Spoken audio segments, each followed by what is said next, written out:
Hello and welcome to another lesson from Simply PE, this time in the pathway of air. So we're looking specifically at the respiratory system. So a reminder of these presentations: the yellow text boxes are tasks for students, the green text boxes are the note-taking sections for students, any blue text boxes are differentiation tasks, and red text boxes are the teaching and learning strategies and ideas for the practitioner. So in regards to this topic, what do you need to know? So it's important you are able to identify the key aspects of this pathway of air. So when it first comes into our body, where does it go? And being able to identify those key parts of the body in terms of this pathway, you need to know about the function of each key part. Okay, so each key structure that we're going to identify today in that pathway of air within the respiratory system, you need to be able to identify. So without further ado, let's get going with this task. So let's first of all look at the respiratory system as an introduction. So first and foremost, the key function of the respiratory system is to allow us to breathe. We are living beings, okay? We need oxygen to provide us with energy in order for us to live. We need to breathe, okay? And obviously when we exhale, we are removing those waste products, which include carbon dioxide. So this respiratory system, which involves the vital organs of the lungs, okay, takes in that oxygen, as I just mentioned, and we call that through inspiration, okay, and it takes out the carbon dioxide, the waste product, which is called expiration. Ultimately, you need to know about that word respiration and this exchange between taking in oxygen and removing carbon dioxide is referred to that keyword of respiration. So I want you to pause your video here. You've got your first task to complete. What component of fitness, or are there any other components of fitness that you can think of, more than one, that involves the respiratory system? Okay, so the respiratory system, how does it help with certain components of fitness? Pause your video here. All right, so hopefully you've come up with some answers to that, okay? If we think of the cardiovascular endurance, okay, we're talking about the role of the heart, blood and blood vessels, but we're providing that body, our body, with the oxygen required in order to do physical activity. And the respiratory system has a role to play in that as well, because it provides that oxygen, okay, to the bloodstream, which then takes it to the working muscles. So the respiratory system plays a role within the cardiovascular endurance.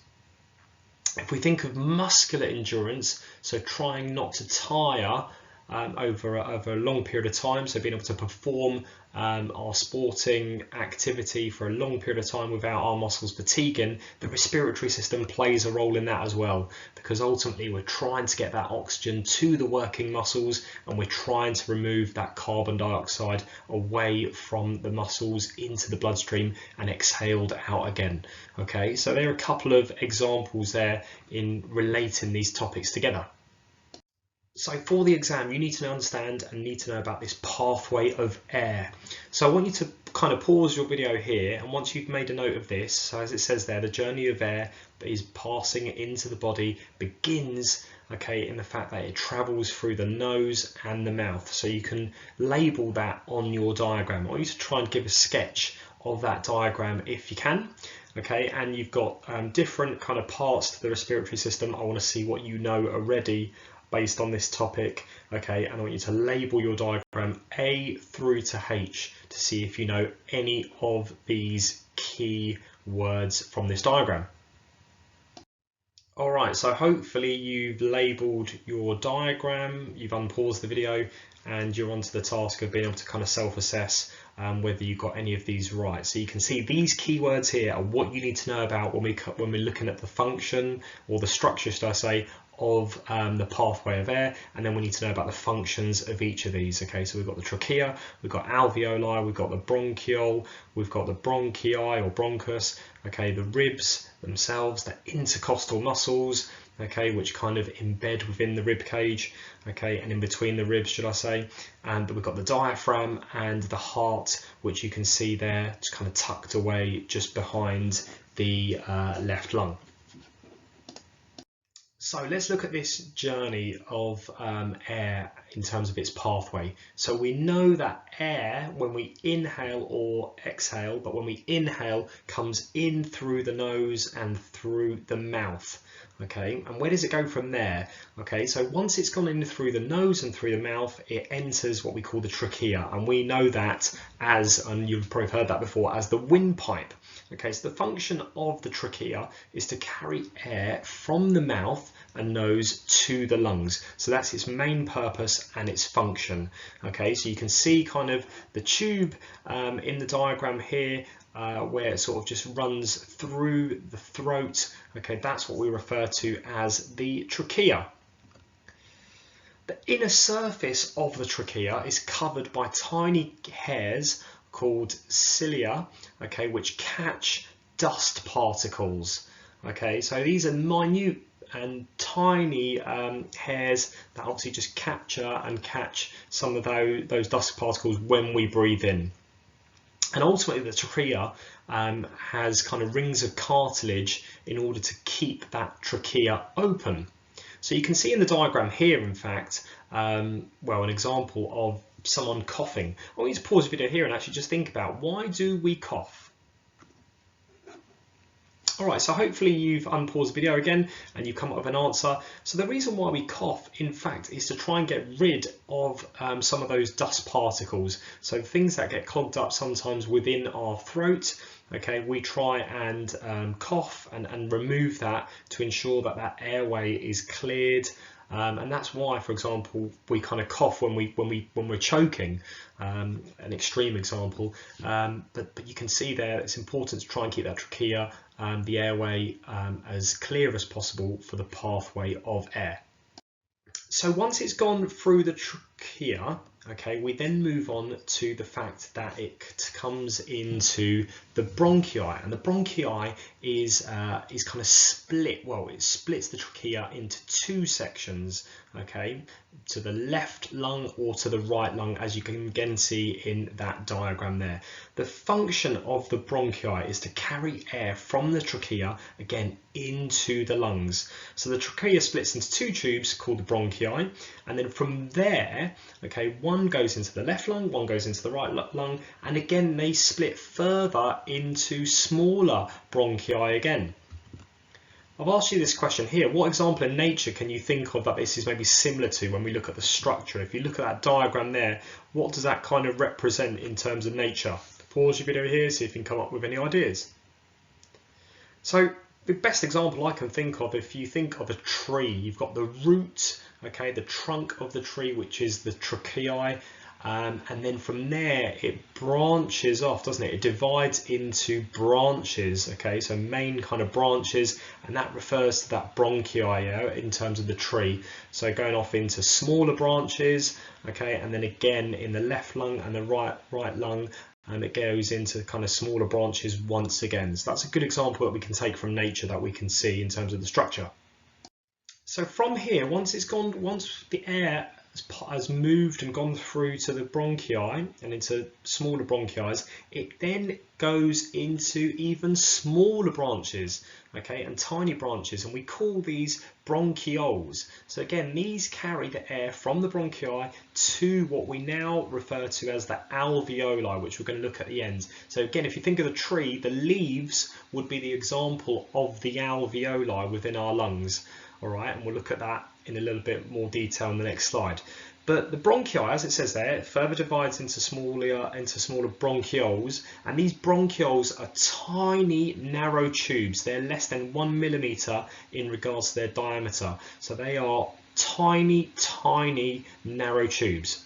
The alveoli is found at the end of each bronchiole, all right, and again in the diagram towards the end of it you can see those tiny, tiny sacs right at the end, okay, which are found at the end of those bronchioles, and they're in little clusters, all right, and we'll talk about alveoli next. So as I said, alveoli are tiny kind of air sacs, and they're like in little clusters, and ultimately their function is to ensure that there's rapid gaseous exchange. And next lesson we'll actually look at gaseous exchange and how that specifically works. But these tiny clumps, as I said, are found at the end of each bronchiole, okay, and if you think of them, an example of them, try and think of it as some grapes. All right, so if you ever had a pack of grapes, for example, you will see the kind of little roots. Okay, those kind of little roots which attach the grapes to it. They could be the bronchioles as a quick example, and the grapes themselves will be the air sacs, the alveoli. All right, so that's just like a magnified version. These alveoli in real life, when they're in the lungs, okay, they are tiny, minute, only possible to see under, for example, microscope. So let's move on and look at the structure of the alveoli. So in more detail, if we think of the alveoli, all right, they are surrounded by tiny, minute blood vessels, which are referred to as capillaries. Okay, and capillaries enable that exchange between oxygen and removal of the carbon dioxide. So as it says there, the exchange of oxygen from the lungs, okay, into the blood occurs there within the capillaries of those alveoli, and ultimately the exchange of carbon dioxide, which is being removed from the bloodstream, then occurs again within those capillaries, so that we can exhale, we can breathe it out to get rid of that waste product. So ultimately the alveoli, which are tiny, have thin, really thin walls, okay, and within those walls are those tiny blood vessels, and that's where that transfer takes place within the lungs. So what are our lungs actually used for, and what do they look like? So ultimately our lungs, the functions of our lungs are the fact that they're the vital organs which help us breathe and optimize that gas exchange.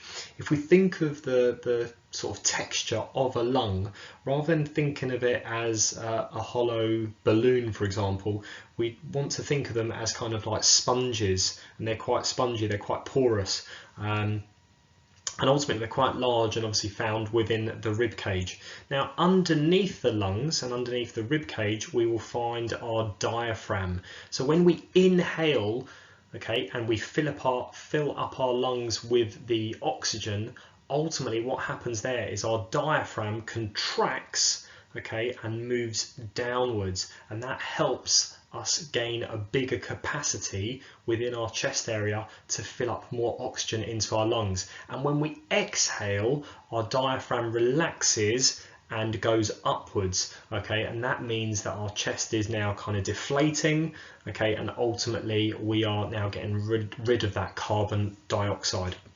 The question here asks you about what muscles surround the lungs, so pause your video here and see if you can answer that question.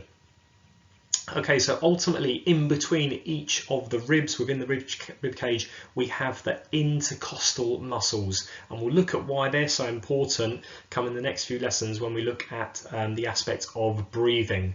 All right, and our abdominals, which will be found kind of within our midriff, okay, just below the rib cage, okay, they play an important part as well within our breathing. But the muscles that surround the lungs and surround the rib cage in particular are the intercostal muscles. All right, finally, we've got 3 revision exam questions for you to try and practice for this specific topic. Okay, so again, pause your video here and see if you can answer these 3 questions. So hopefully in question 1, once you've answered it, you've looked at kind of using your own words to kind of explain the pathway of air in the body. Hopefully you've included all of those key words, okay, because that's important when we're looking at that pathway of air through our body.